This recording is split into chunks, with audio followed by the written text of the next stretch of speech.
il y a le nom et la chose. Le nom, c'est un mot qui désigne et signifie la chose. Le nom, ce n'est pas une partie de la chose, ni quelque chose de concret.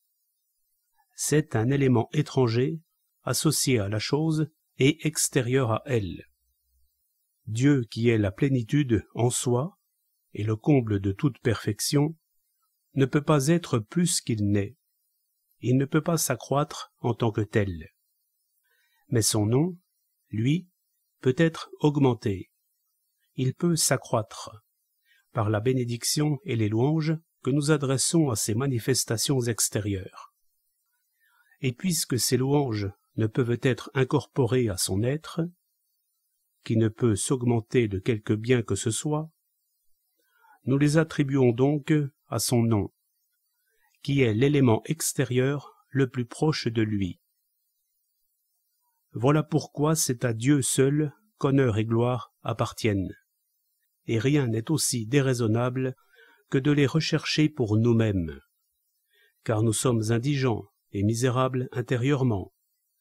Notre essence est imparfaite et nécessite une constante amélioration, et c'est à cela que nous devons œuvrer. Nous sommes creux et vides.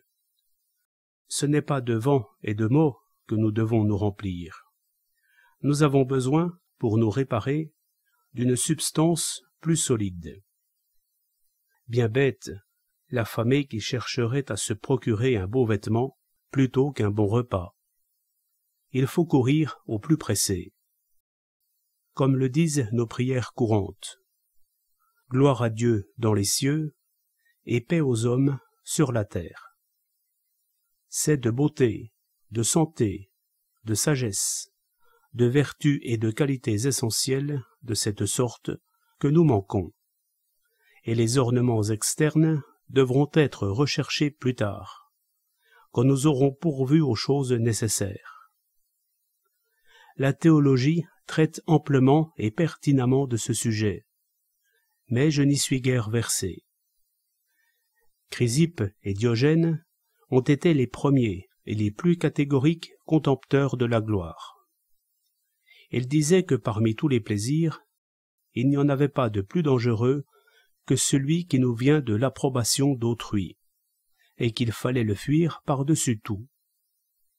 Et c'est vrai que l'expérience nous en fait éprouver bien des perfidies très préjudiciables. Il n'est rien qui corrompe autant les princes que la flatterie, rien par quoi les mauvaises gens se fassent plus facilement une réputation, ni de procédés plus sûrs et plus courants pour venir à bout de la chasteté des femmes que de les repaître de louanges. Le premier enchantement que les sirènes employèrent pour tromper Ulysse était de cette nature. « Venez vers nous, venez, ô très louable Ulysse, vous le plus grand dont la Grèce s'enorgueillisse. » Homère. Ces philosophes-là déclaraient que toute la gloire du monde ne méritait pas qu'un homme de bon sens levât seulement le petit doigt pour l'obtenir. Si grande soit-elle, une gloire n'est rien si elle n'est que la gloire. Cicéron. Je dis bien pour elle seule, car elle amène souvent dans son sillage bien des avantages pour lesquels elle peut devenir désirable. Elle attire sur nous la bienveillance. Elle nous rend moins vulnérables aux injures et offenses des autres, et autres choses du même genre. C'était aussi l'un des principaux points de la doctrine d'Épicure. Le précepte « cache ta vie » qui défendait aux hommes de s'embarrasser des charges et affaires publiques, présuppose du même coup le mépris de la gloire, puisque celle-ci n'est que l'approbation donnée par les gens aux actions dont nous nous prévalons.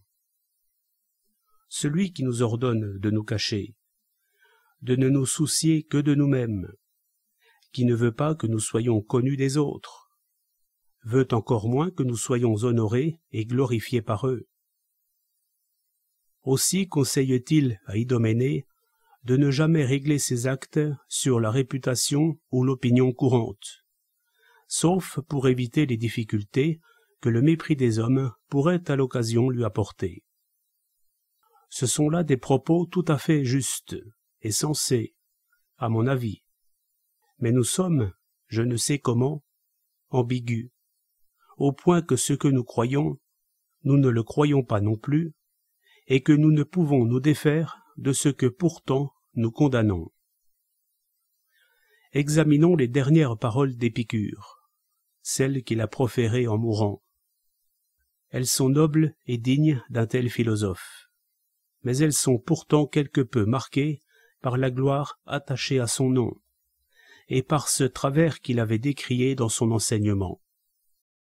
Voici la lettre qu'il dicta peu avant son dernier soupir. Épicure à Hermachos. Salut. Ce jour heureux est en même temps le dernier de ma vie, et j'écris cela en proie pourtant à de telles douleurs à la vessie et aux intestins qu'elles ne pourraient être pires. Et pourtant, elles sont compensées par le plaisir qu'apporte à mon âme le souvenir de ce que j'ai découvert et de mes discours. Quant à toi, comme le veut l'affection que tu as éprouvée dès ton enfance envers moi et la philosophie, veille à protéger les enfants de Métrodore. Voilà sa lettre. Et ce qui me fait penser que ce plaisir qu'il dit ressentir à l'idée de ces découvertes concerne quelque peu la réputation qu'il espérait en obtenir après sa mort, c'est que, dans les dispositions de son testament, il veut qu'Aminomachos et Timocratès, ses héritiers, fournissent chaque mois de janvier, pour la célébration de son anniversaire, les frais prescrits par Hermachos, ainsi que pour la dépense occasionnée pour traiter les philosophes, ses amis, rassemblés le 20e jour de la lunaison, pour honorer sa mémoire et celle de Métrodore. Carnéade a été le chef de file du point de vue opposé. Il prétendait que la gloire était désirable en elle-même, de même que nous nous attachons à notre postérité sans en avoir connaissance ni jouissance. Cette opinion n'a pas manqué d'être la plus couramment suivie, comme le sont volontiers celles qui correspondent le mieux à nos penchants. Aristote la met au premier rang des biens extérieurs. Évite, dit-il, considérant que les deux extrêmes sont mauvais, de rechercher la gloire, tout comme de la fuir. Je crois que si nous avions conservé les livres que Cicéron a écrits sur ce sujet, nous en apprendrions de belles, car cet homme-là fut si entiché de cette passion que, s'il l'eût osé, il serait, je crois, volontiers tombé dans les excès où tombèrent d'autres, et eût considéré que la vertu elle-même n'était désirable que pour l'honneur qu'elle entraîne à sa suite. La vertu est peu différente de l'obscure mollesse. Horace.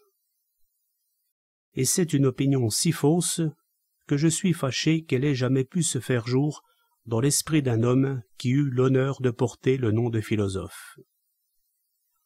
Si cela était vrai, il ne faudrait faire preuve de vertu qu'en public, et nous n'aurions que faire de tenir en règle et en ordre les mouvements de l'âme, où est le véritable siège de la vertu, que pour autant qu'ils doivent être connus des autres. Ne s'agit-il donc que de commettre des fautes de façon habile et subtile?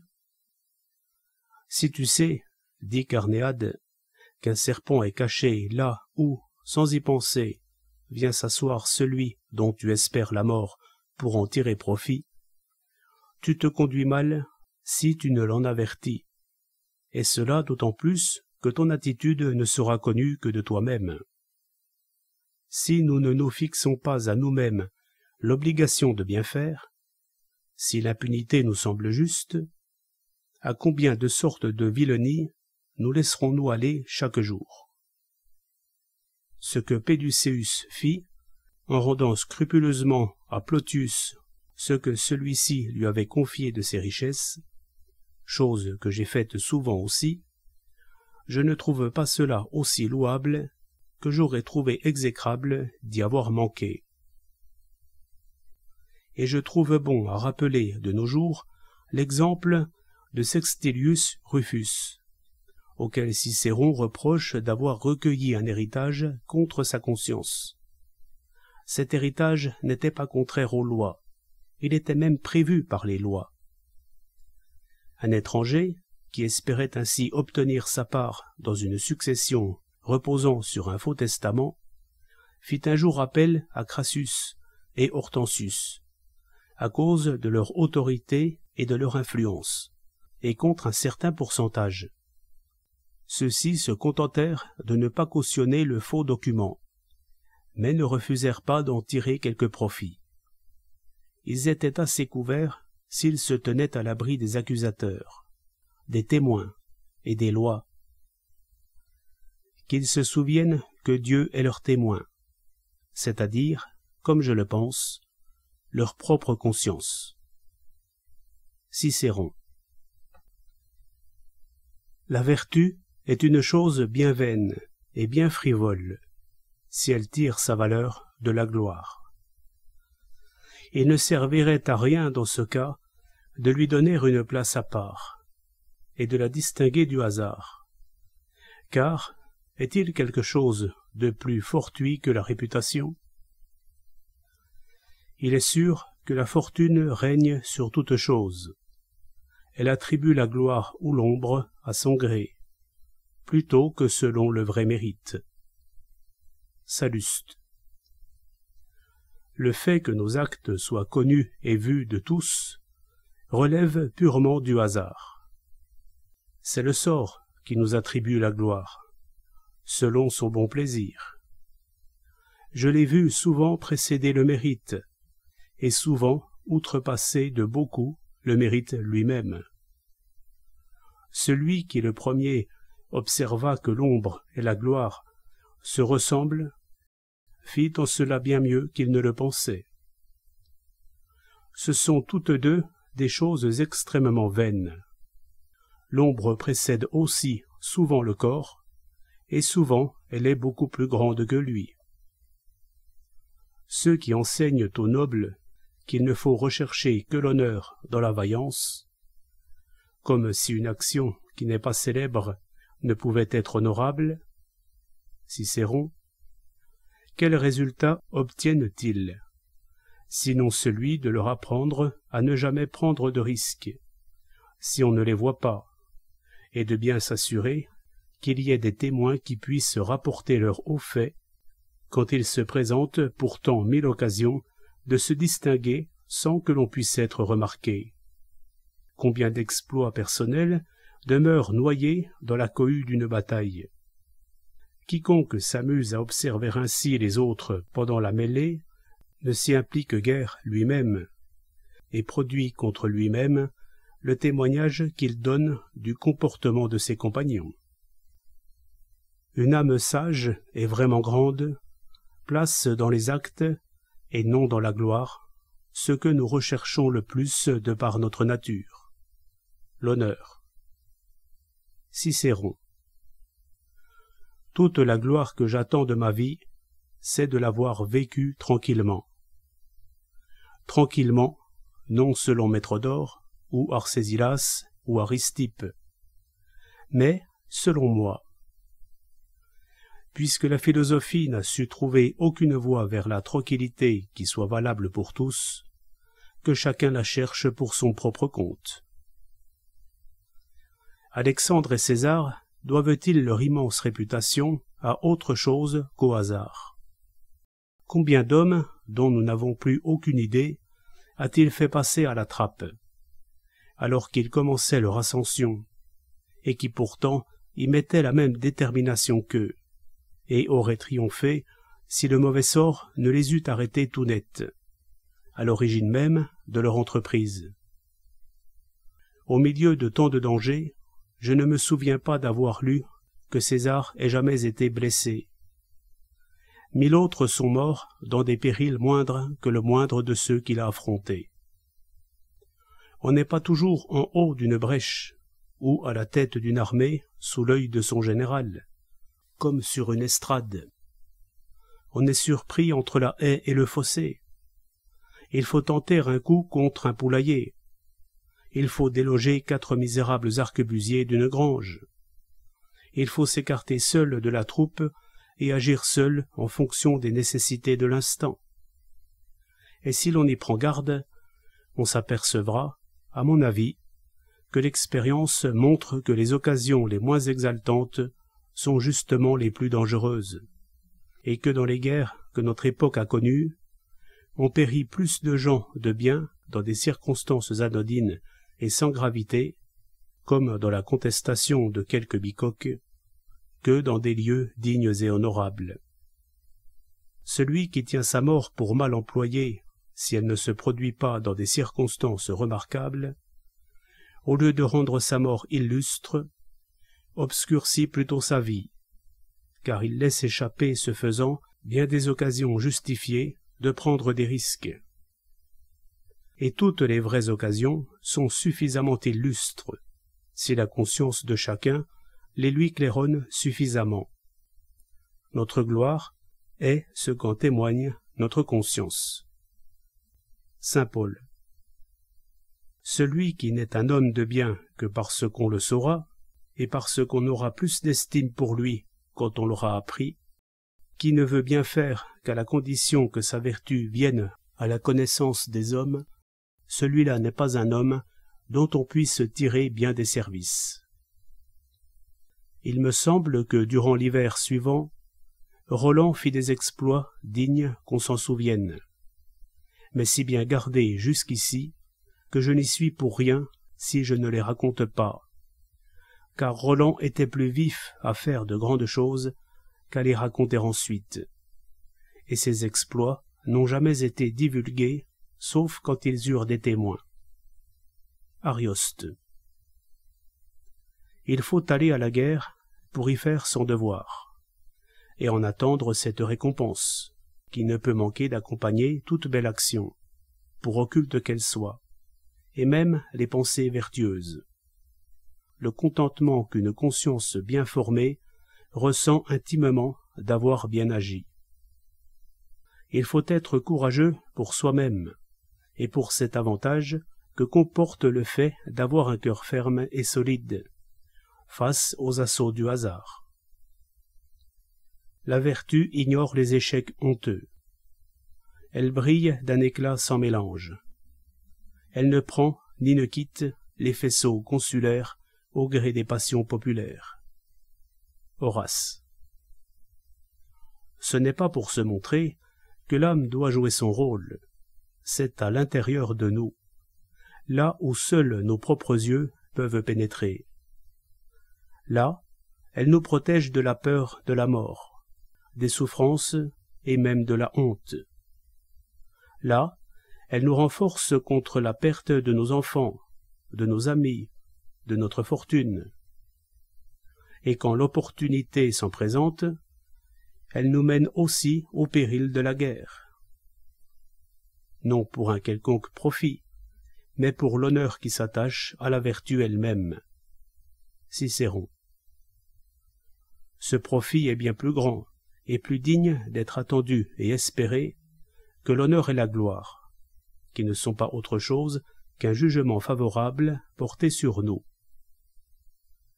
Il faut trier une douzaine d'hommes sur toute une population pour établir un jugement sur un arpent de terre, et pour juger de nos penchants et de nos actions, ce qui est bien la chose la plus difficile et la plus importante qui soit, nous nous en remettons à la foule et à la populace, mère de l'ignorance, de l'injustice et de l'inconstance. Est-il raisonnable de faire dépendre la vie d'un sage du jugement des fous? Quoi de plus insensé quand on méprise les gens pris un par un, que de les estimer lorsqu'ils sont ensemble? Cicéron. Quiconque cherche à plaire aux gens n'en a jamais fini. C'est une cible informe et sur laquelle on n'a aucune prise. Rien n'est moins prévisible que les jugements de la foule. Tite-Live. Démétrios disait plaisamment de la voix du peuple qu'il ne faisait pas plus de cas de celle qui lui sortait par le haut que de celle qui lui sortait par le bas. Et en voici un autre qui dit encore ceci. J'estime, quant à moi, qu'une chose, même si elle n'est pas honteuse, semble l'être, si elle est louée par la foule. Cicéron. Aucune habileté, aucune souplesse d'esprit ne pourrait conduire nos pas à la suite d'un guide si hésitant et si incertain. Au milieu de cette confusion de bruits et de on-dit populaires qui ne sont que du vent et qui pourtant nous poussent, aucune route valable ne peut être tracée. Ne nous proposons donc pas un but aussi flou et changeant. Marchons avec constance, en suivant la raison, et que l'approbation publique nous suive en cela si elle veut. Comme elle est entièrement soumise au hasard, nous n'avons aucune raison d'espérer la trouver autrement que de cette façon. Quand bien même je ne suivrai pas le droit chemin parce qu'il est droit, je le suivrai parce que je sais par expérience qu'au bout du compte, c'est généralement le meilleur et le plus utile. La Providence a fait aux hommes ce présent de rendre les choses honnêtes les plus profitables. Quintilien. Le marin de l'Antiquité parlait ainsi à Neptune, au milieu d'une grande tempête. « Ô Dieu, sauve-moi si tu veux, perds-moi si tu veux, mais je maintiendrai toujours droit mon gouvernail. » Dans ma vie, j'ai vu 1000 hommes souples, ambigus, hypocrites, et dont nul ne doutait qu'ils étaient des hommes du monde bien plus malins que moi, se perdre là où moi je me suis sauvé. J'ai ri de voir que les ruses pouvaient quelquefois échouer. Ovide. Partant pour sa glorieuse expédition en Macédoine, Polémile conseilla avant tout au peuple de Rome d'avoir à tenir sa langue à propos de ses actions pendant son absence. C'est que la liberté des jugements est un grave inconvénient pour les grandes affaires. Et chacun d'entre nous n'a pas la fermeté de Fabius Cunctator, face à l'opinion populaire, hostile et même injurieuse. Il préféra laisser sa renommée en proie aux vaines fantaisies des hommes, plutôt que moins bien exercer sa charge, afin d'obtenir une bonne réputation et l'approbation populaire. Il y a je ne sais quelle douceur naturelle à se sentir l'objet de louanges, mais nous lui attribuons beaucoup trop d'importance. Je ne redoute pas les louanges, je n'y suis pas insensible, mais ce que je refuse, c'est que le but final d'une bonne conduite soit « bravo, très bien ». Perse. Je ne me soucie pas tant de ce que je suis pour autrui que de ce que je suis pour moi-même. Je veux être riche de mon fait, et non par emprunt. Les autres ne voient les événements et les apparences que de l'extérieur, et chacun de nous peut faire bonne mine au dehors, alors qu'il est au dedans plein de fièvre et d'effroi. Il ne voit pas mon cœur, il ne voit que mes attitudes. On a raison de critiquer l'hypocrisie de la guerre, car est-il rien de plus aisé pour un malin que d'échapper au danger et de faire le méchant, alors que son cœur est plein de mollesse. Il y a tant de façons d'éviter de prendre personnellement des risques que nous aurons trompé 1000 fois notre monde avant de nous engager dans un danger. Et même alors que nous y sommes empêtrés, nous saurons bien encore cette fois cacher notre jeu en affichant un visage serein et en parlant d'une voix assurée, bien que notre âme soit tremblante au fond de nous. Et si l'on disposait de l'anneau de Platon, qui rendait invisible celui qui le portait au doigt quand on le tournait vers la paume, on verrait que bien des gens se cachent souvent là où il faut se montrer, et se repentent de se trouver dans un lieu si honorable, alors que, par nécessité, ils font montre d'une belle assurance. Qui, sinon le malhonnête et le menteur, est sensible à la fausse louange et craint la calomnie? Horace. Voilà pourquoi tous ces jugements fondés sur des apparences extérieures sont extrêmement incertains et douteux. Il n'est pas de témoin plus sûr que chacun pour soi. Et quand elle est méritée, combien de serviteurs sont associés à notre gloire? Celui qui se tient ferme dans une tranchée découverte. Que fait-il d'autre que ce que font devant lui 50 pauvres éclaireurs qui lui ouvrent le passage et le couvrent de leur corps pour 5 sous par jour? Refuse les condamnations de Rome la turbulente. N'essaie pas de réformer son injuste balance. Ne te cherche pas en dehors de toi. Perse. Ce que nous appelons rehausser notre nom consiste à l'étendre et le répandre dans de nombreuses bouches. Nous voulons qu'il y soit bien reçu, et que son accroissement lui soit profitable. C'est ce qu'il peut y avoir de plus excusable dans ce dessein. Mais l'excès, dans cette maladie, va jusqu'au point où certains cherchent à faire parler d'eux de quelque façon que ce soit. Trogue Pompée dit d'Hérostate, et Tite Live de Manlius Capitolin, qu'ils étaient plus désireux d'une grande réputation que d'une bonne. C'est là un défaut ordinaire. Nous sommes plus soucieux de savoir si l'on parle de nous que de la façon dont on en parle. Et il nous suffit de savoir que notre nom est dans la bouche des gens, peu importe de quelle façon. Il semble qu'être connu soit une façon de mettre sa vie et sa durée à la garde d'autrui.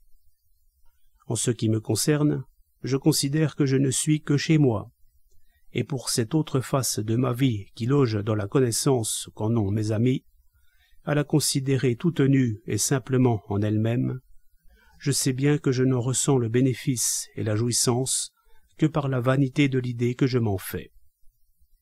Et quand je serai mort, cette idée m'apportera encore bien moins, et je perdrai pour de bon l'usage des véritables avantages qui, parfois, en dérivent.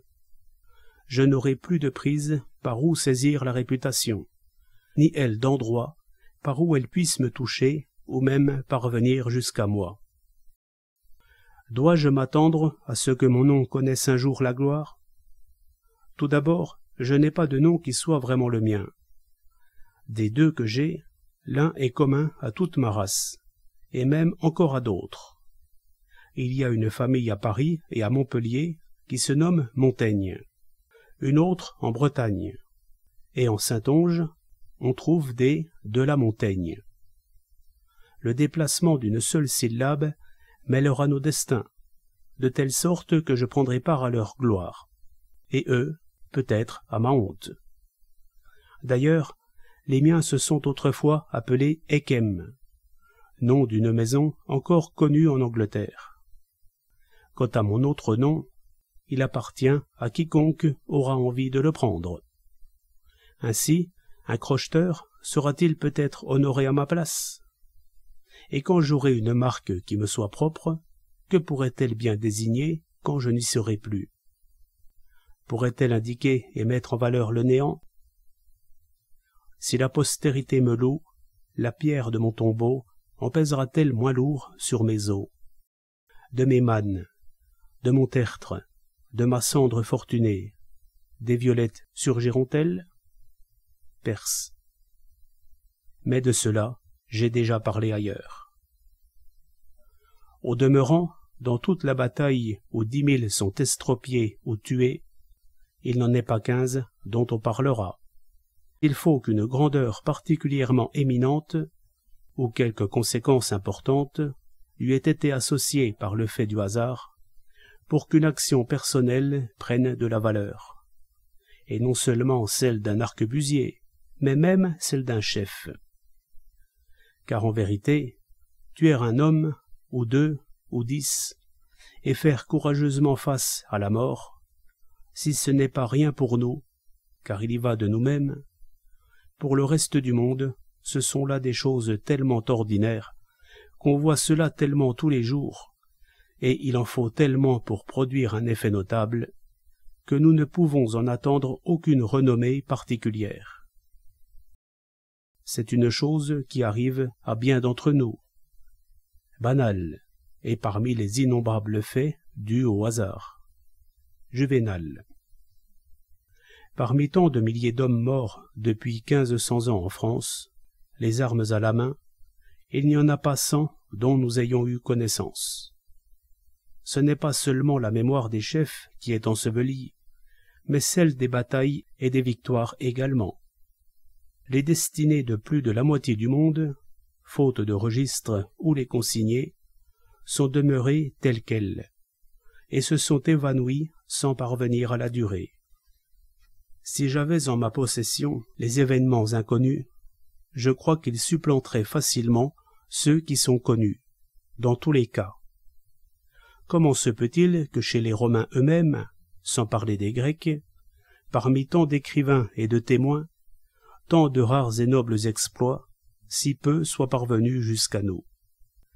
À peine si un léger souffle porte leur renommée jusqu'à nous. Virgile. Ce sera déjà bien si dans 100 ans on se souvient, en gros, qu'à notre époque il y eut des guerres civiles en France. Les Lacédémoniens offraient des sacrifices aux muses, avant de se lancer dans une bataille, pour que leurs exploits fussent bien et dignement écrits. Ils estimaient que c'était là une faveur divine, et peu commune, que les belles actions aient des témoins capables de leur donner vie et d'assurer leur pérennité. Pouvons-nous croire qu'à chaque arquebusade que nous essuyons, à chaque danger que nous courons, il y ait aussitôt un greffier pour les enregistrer? Et même si 100 greffiers consignaient cela, leurs commentaires ne dureraient pas plus de 3 jours, et personne n'en saurait rien. Nous ne possédons même pas la 1000e partie des écrits des anciens. C'est le hasard qui leur donne vie, une vie courte ou longue selon la faveur qu'il leur témoigne, et de ce que nous possédons, nous pouvons à bon droit nous demander si ce n'est pas la plus mauvaise part, puisque nous ne savons rien du reste. On ne fait pas des livres d'histoire avec des choses insignifiantes. Il faut avoir été le bâtisseur d'un empire ou d'un royaume, avoir gagné 52 batailles rangées, toujours en état d'infériorité, comme César. 10 000 bons compagnons d'armes et plusieurs grands capitaines moururent à sa suite, vaillamment et courageusement, dont les noms n'ont pas duré plus longtemps que n'ont vécu leurs femmes et leurs enfants. Eux que l'oubli a recouverts de son obscurité. Virgile. De ceux-là même que nous avons vus agir courageusement, et qui y sont restés, on ne parle pas plus, 2 ou 3 mois plus tard, que s'ils n'avaient jamais existé. Celui qui examinera avec précision et en toute équité quels sont les gens et les faits dont la gloire passe dans la mémoire des livres, trouvera que pour notre siècle, il y a fort peu d'actions et fort peu de personnes qui puissent y prétendre. Combien avons-nous vu d'hommes valeureux survivre à leur propre réputation, et qui ont dû supporter de voir s'éteindre sous leurs yeux l'honneur et la gloire fort justement acquis dans leurs jeunes années. Et pour 3 ans de cette vie chimérique et imaginaire, allons-nous perdre notre vraie vie, notre vie essentielle, et nous engager à une mort perpétuelle? Les sages fixent un but plus beau et plus juste à une si importante entreprise. La récompense d'une bonne action, c'est de l'avoir faite. Sénèque. Le fruit d'un devoir, c'est le devoir lui-même. Cicéron. On pourrait peut-être excuser un peintre ou un artisan, ou encore un rhétoricien ou un grammairien, de s'efforcer de se faire un nom par ses ouvrages. Mais les actions vertueuses sont trop nobles par elles-mêmes pour avoir à rechercher un autre salaire que celui de leur propre valeur, et notamment pour rechercher cette valeur dans la vanité des jugements des hommes. Cette attitude erronée peut toutefois être utile à la société pour contenir les hommes dans les limites de leurs devoirs. Si elle contribue à amener le peuple vers la vertu, et si les princes sont touchés de voir le monde entier bénir la mémoire de Trajan et exécrer celle de Néron, s'ils sont impressionnés de voir le nom de ce grand Pandare, autrefois si effrayant et si redouté, maudit et outragé très librement par le premier écolier qui s'intéresse à lui, alors qu'elle se développe hardiment et qu'on l'entretienne parmi nous le plus qu'on le pourra. Platon, qui employait tous les moyens pour rendre vertueux les citoyens de sa République, leur conseille aussi de ne pas mépriser la bonne réputation et l'estime populaire. Et il dit aussi que par quelque inspiration divine, les méchants eux-mêmes savent souvent distinguer très justement les bons des mauvais, aussi bien dans les paroles que dans les idées. Cet auteur et son maître avec lui sont de merveilleux et hardis ouvriers pour introduire les opérations et les révélations divines partout où la capacité humaine fait défaut. Et c'est peut-être pour cela que Timon injuriait Platon en l'appelant le grand fabricant de miracles. Comme les poètes font appel à un dieu quand ils ne savent pas comment dénouer leur intrigue. Cicéron. Puisque les hommes sont incapables de se payer d'une vraie monnaie, qu'on y emploie donc aussi de la fausse. Ce moyen a été pratiqué par tous les législateurs, et il n'est pas de société où l'on ne trouve quelque mélange de vanité cérémonieuse ou d'opinion mensongère qui sert de bride pour maintenir le peuple dans son devoir. C'est pour cela que nombreux sont ceux qui ont des origines fabuleuses, enrichis de mystères surnaturels. C'est cela qui a donné du crédit aux religions bâtardes et a fait qu'elles ont été favorisées par les gens intelligents. C'est pour cela que Numa et Sertorius, pour renforcer la foi de leurs hommes, leur faisaient avaler cette sottise. L'un, que la nymphe Égérie, l'autre, que sa biche blanche, leur apportait, de la part des dieux, toutes les décisions qu'ils prenaient. L'autorité que Numa donna à ses lois en les plaçant sous le patronage de cette déesse. Zoroastre, législateur des Bactriens et des Perses, la donna aux siennes sous le nom du dieu Oromasis. Trismégiste, chez les Égyptiens, invoqua Mercure. Zamolxis, chez les Scythes, Vesta. Carondas, chez les Chalcides, Saturne. Minos, chez les Crétois, Jupiter. Lycurgue, chez les Lacédémoniens, Apollon. Dracon et Solon, chez les Athéniens, Minerve. Toute société a un dieu à sa tête. C'est un faux dieu, sauf celui que Moïse établit pour le peuple de Judée à sa sortie d'Égypte. La religion des Bédouins, comme le dit le sire de Joinville, stipulait entre autres choses que l'âme de celui qui mourait pour son prince allait rejoindre un autre corps plus heureux, plus beau et plus fort que le premier. Et de ce fait, ils risquaient beaucoup plus volontiers leur vie. Ces guerriers bravent le fer, leur courage étreint la mort. C'est une lâcheté pour eux que de ménager une vie qui doit renaître. Lucain. Voilà bien une croyance salutaire, toute stupide qu'elle soit. Chaque nation en a plusieurs exemples pour elle-même. Mais ce sujet mériterait un développement à part. Pour dire encore un mot sur mon premier sujet, je ne conseille pas non plus aux dames d'appeler honneur leur devoir. Comme, dans le langage courant, on n'appelle honorable que ce qui est glorieux pour le peuple. Cicéron. Leur devoir est l'essentiel. Leur honneur n'est que l'écorce. Et je ne leur conseille pas non plus de nous donner cette excuse pour justifier leur refus. Car je suppose bien que leurs intentions, leurs désirs et leur volonté, choses qui ont peu à voir avec l'honneur, car il ne s'en voit rien au dehors, sont encore plus réglementées que leurs actes. Elle consent, celle qui ne se refuse que par ce qui lui est défendu de consentir. Ovide. Envers Dieu comme envers leur conscience, l'offense serait aussi grande d'éprouver du désir que de s'y livrer. Et ce sont des actions par elles-mêmes cachées et secrètes.